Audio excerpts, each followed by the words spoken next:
The floor usually becomes storage before anyone even notices it's happening. That's the odd part. Clutter doesn't usually start with some big failure of discipline. It starts with a pause. A bag dropped for a second. A box you mean to open later. A basket that never quite got assigned a real place. And then a few days pass, and the room begins to send a quiet signal to your brain. Nothing here is fully settled. That signal has weight. A cluttered floor doesn't just eat up space. It drains a certain kind of mental ease. Your eyes keep catching objects that feel out of place. Your body starts moving around them without thinking. And somewhere in the background, your brain keeps a small list running. Pick that up. Move that later. Deal with that eventually. None of it feels dramatic, but taken together, it's tiring. In many Japanese-inspired home systems, the goal isn't extreme minimalism. It's lower friction, less hesitation, less visual noise, less quiet bargaining with your environment. The room starts helping you instead of gently working against you all day. And when the floor clears, something shifts almost immediately. Yes, the room looks bigger. But more than that, it feels finished. It feels calmer, more stable. Rule 1. The floor is not a waiting room. That sounds obvious, right up until you notice how often the floor gets treated like temporary storage. Laundry, delivery boxes, tote bags, shoes, backpacks. Just for now space turns into a semi-permanent one almost by accident. The brain remembers effort far more vividly than intention. If putting something away takes 5 steps and setting it on the floor takes 1, your tired nervous system will choose the easier option almost every time. So the first shift is simple. Nothing lives on the floor unless it's furniture or something you're actively using right now. That means the bag needs a hook. The basket needs a shelf. Shoes need a rack or a tray.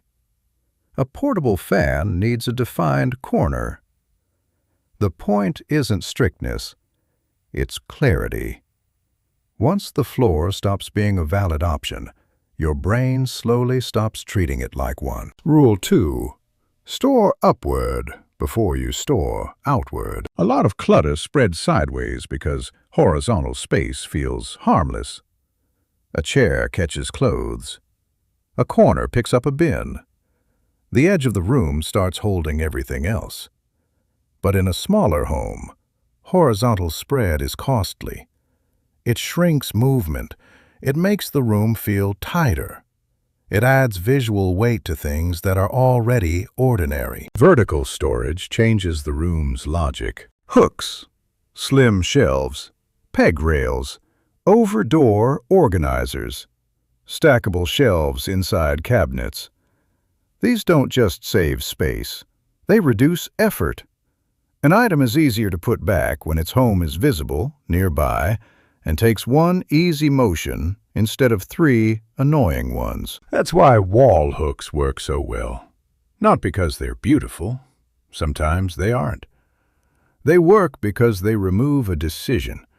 You hang the thing, and you're done. Rule 3.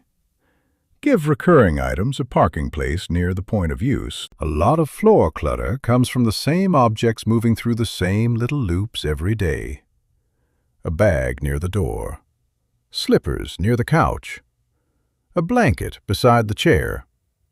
Gym clothes near the bedroom. These aren't random items. They're routine items that were never given a proper landing zone. Behavior follows proximity. If an object's real home is too far away, your brain will invent a shortcut. Usually, that shortcut is the floor. So instead of asking, "Where should this go in the ideal version of my home?" ask a better question. Where does this naturally stop? That's the question that changes things. Maybe the blanket belongs in a narrow basket beside the sofa. Maybe your everyday bag needs a hook right by the entry. Maybe house shoes need a tray where you actually take them off. Maybe the cables near your desk need a small box with a lid so they stop wandering. Good storage doesn't need to be impressive. It just needs to be honest. It needs to fit the behavior that already exists. That's where discipline really starts, not in willpower, in design. Once you start seeing clutter as a friction problem, a lot of traditional organizing advice begins to feel a little incomplete. Beautiful categories won't save a room if putting things back is slightly annoying. That leads to Rule 4. Store by frequency, not by fantasy. A lot of people organize around what looks tidy in one perfect moment. Seasonal items mixed in with daily items. Backup supplies stored right next to the ones you use constantly. Decorative boxes hiding useful things behind less useful things. It can look neat at first glance. Then normal life resumes, and the floor quietly becomes the overflow area. A calmer system ranks by use. Daily items should be the easiest to reach and the easiest to return. Weekly items can sit a little farther back. Rarely used items can go higher, deeper, or behind a door. That one adjustment lowers tiny points of resistance. And those tiny points matter more than people think, since habits are usually decided in a few seconds, not in a dramatic moment of discipline. If using the vacuum means moving 3 things first, you'll avoid cleaning for longer than you mean to. If the laundry basket is tucked behind a door, clothes will end up somewhere else. If storing your bag means opening a closet, shifting a box, and hanging it carefully, the floor is probably going to win. Your brain is always measuring effort quietly, constantly. Rule 5. Use boundaries, not big containers. A common mistake is thinking bigger storage will solve clutter. A bigger bin, a deeper basket, a larger catch-all box. But big containers often do the opposite. They create permission.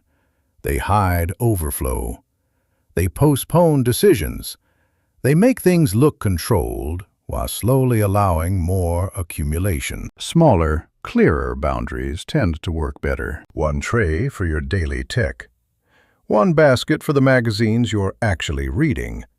One rack for the shoes currently in rotation. One shelf for your workout gear. A defined boundary creates a soft stopping point. Once that space is full, the system starts talking back. Something has to be put away, reduced, or moved. Without a boundary, storage quietly expands to match avoidance. This also connects to an idea many people find useful in Japanese-inspired spaces: intentional emptiness. Not emptiness for style alone, emptiness as function. Open space that is left open on purpose becomes easier to protect. And once your eye adjusts to that cleaner boundary, disorder becomes easier to catch early, before it spreads. Rule 6. Build a transition zone where clutter usually begins. Floor clutter often shows up during transitions. Coming home, changing clothes, finishing work, unpacking groceries, getting ready for bed. These moments aren't random. They're handoff points. One state of the day turning into another.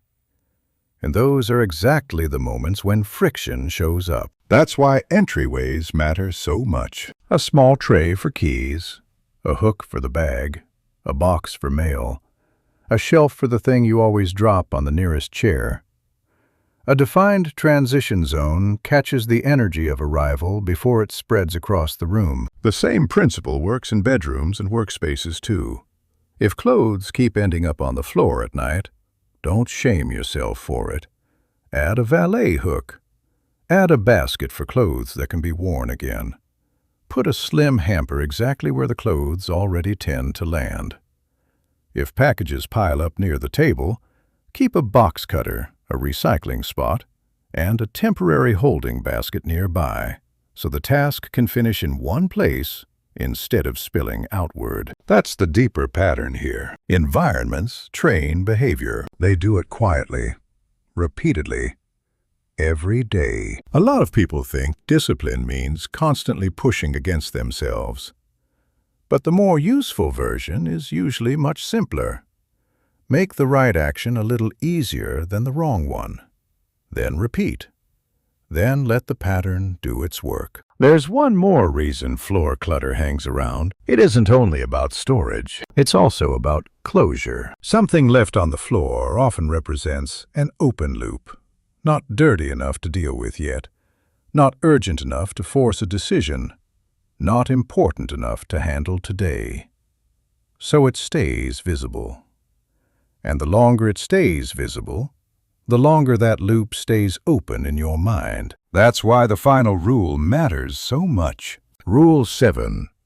Close the floor every night. Not the whole house, just the floor. 2 minutes, maybe 3. No deep cleaning, no organizing marathon. Just a brief reset where every visible item on the ground is either put back, tossed out, or moved to its assigned transition zone.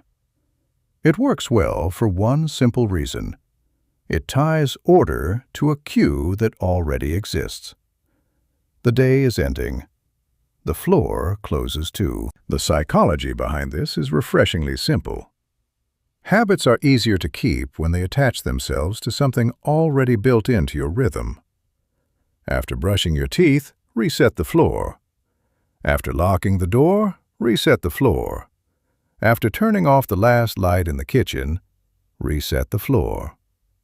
The task is small enough that it doesn't trigger much resistance, but meaningful enough that you feel the difference the next morning. And that difference is real. When you wake up to clear ground, the brain reads it almost instantly.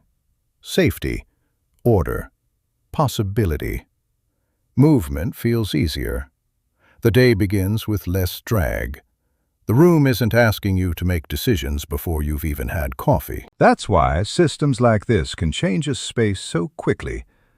Not because they're dramatic, because they compound. If you want to try this without reinventing your whole home, keep it very simple tomorrow. Pick one clutter magnet. The entryway, the bedroom corner, the space beside the sofa. Anywhere the floor tends to collect unfinished decisions. Then do 4 things. Remove whatever should never be living on the floor in the first place. Add one vertical option, like a hook or a slim shelf. Create one landing zone for the items that naturally stop there.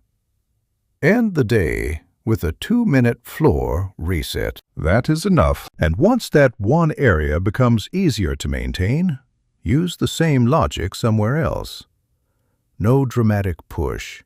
No all-or-nothing cleanup mood. Just repetition. That's the part people often miss. A room doesn't become calm through one heroic burst of effort.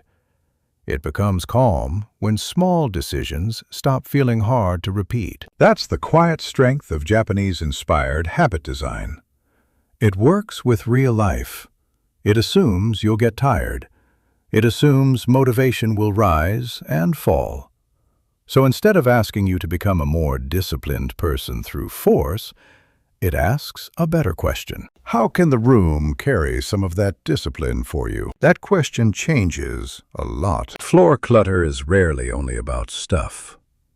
More often, it's a sign that the room is asking too much of you at the wrong times. Too many steps, too much vagueness, too many open loops.